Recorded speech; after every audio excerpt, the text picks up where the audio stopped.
closer to the end of the year, right? Yep. The weeks are going by like days, it seems. Right. Yeah, I hear you. So one of the I thought one of the good ideas, or maybe chats we should have, and hoping it can open eyes for others. But I was thinking of more of call it a heart to heart chat for us. And I'm not sure if many are aware of this, but both Chris and I had our fair share of heart issues back in August. And I figured maybe I'd just start off and yeah, Chris had told me he was just having something going on. I didn't get into the depths of it because certain people, they want to keep that more private.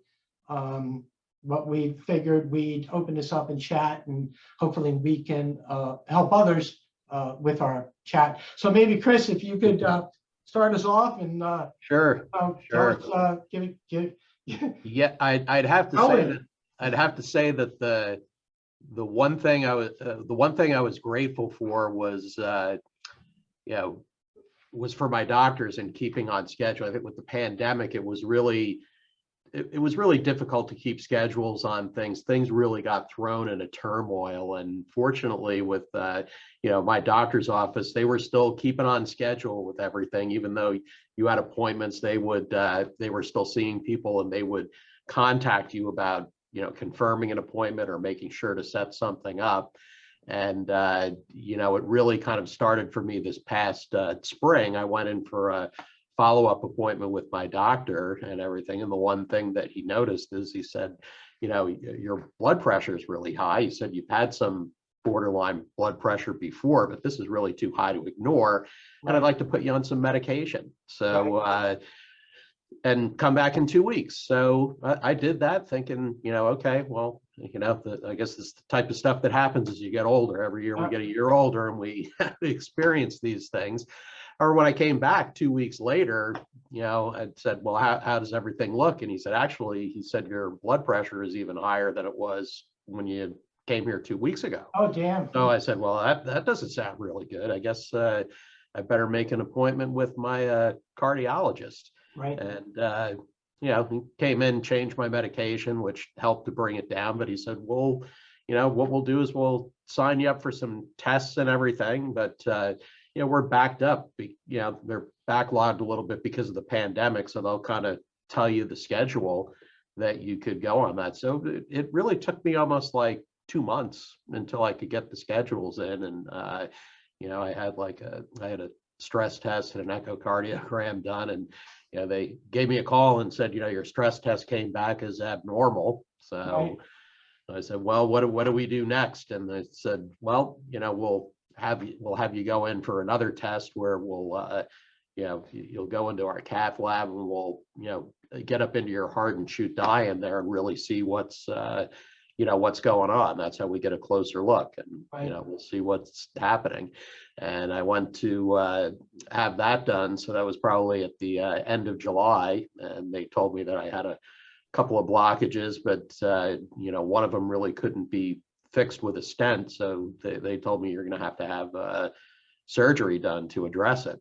So nobody ever likes hearing when you have to have surgery. That's the last time I had been in the hospital before that was 34 years ago. So that was that was really scary to me. But the doctor said, well, it's not an emergency. You're going to see a surgeon. You get to plan for it. So I got to do that. But fortunately, I've got a great team behind me. Was able to have the operation done, and I'm feeling a lot better now. But I would say it's a good thing that we're doing this, early in December, talking about this, because I would encourage people that, if you put things off through the pandemic, pick up the phone and, make that appointment to go and see your doctors before the year is finished, not wait until the new year, because you never know. I would have, some of the symptoms that for me were, pretty mild that, I didn't notice them or wouldn't have thought that, I wouldn't have called up the doctor myself and said, hey, I think I got a problem. So I was lucky that it was something that was caught ahead of time before it could have turned into a big problem. So, Right. so I was very fortunate for that. Yeah. And by the way, you look great. Well, thank you. Thank you. And so do you. Yeah. Thanks. Yeah. So my Chris just mentioned symptoms with his light symptoms.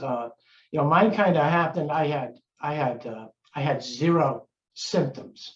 I had actually, because of COVID, was supposed to get into a doctor. My doctor was a little bit less on seeing patients, and I was more the kind of, well, I got to work and I got to get things done, and it's COVID, and I'll just put stuff off.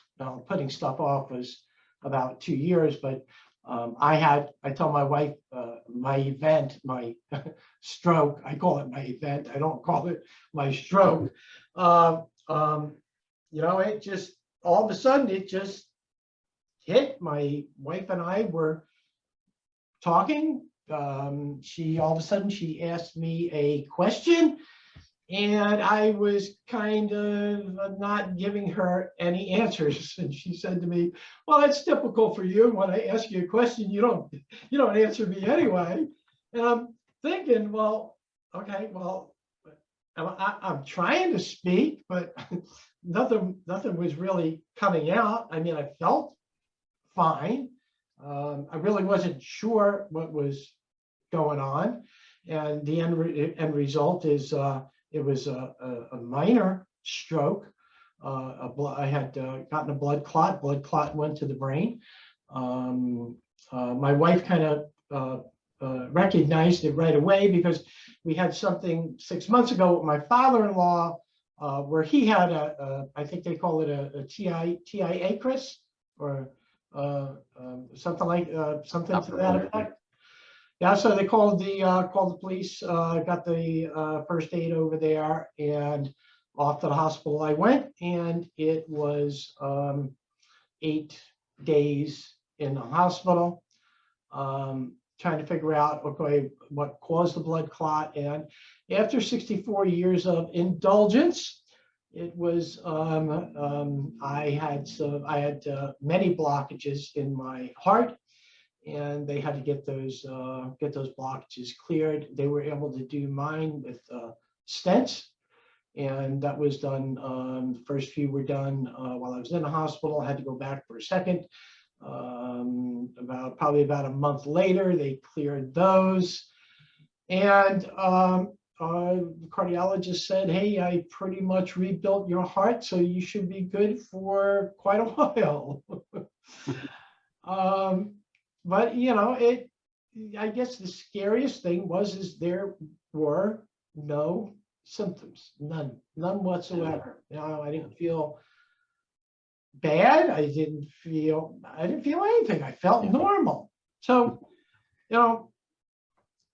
I would urge exactly what Chris urged. Hey, don't put off going to the doctor. I mean, especially for those of us that are older, and we may think, well, it's not going to happen to me. Well, you know what? It can happen to us, and most likely it's going to happen to us. And go see a doctor, because that's the best thing to do, right, Chris? Yep, and we all have health insurance, so there's no excuse. And I thought the other part that you brought up was really good, that your wife Kathy had noticed the problem and got involved right away. So aside from knowing to take care of yourself, also watch out for your friends or family members. If something doesn't seem right, speak up about it. Yeah, you may be helping save their lives. You never know.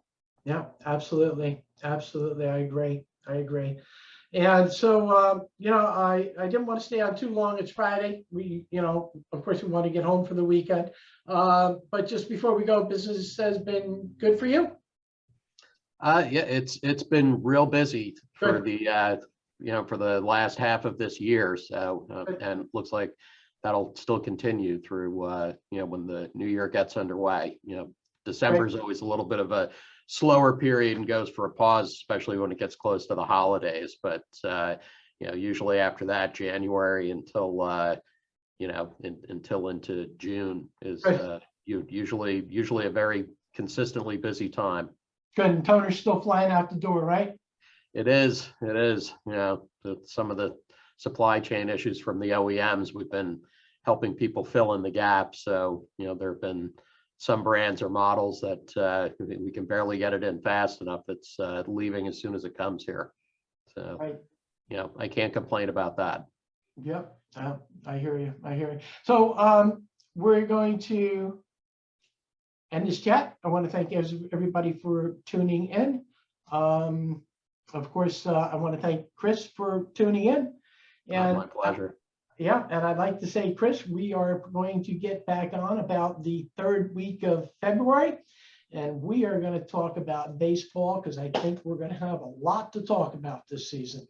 Yep. Well, hopefully that lockout will all be settled by then, and we'll all be ready to get back and see some baseball going.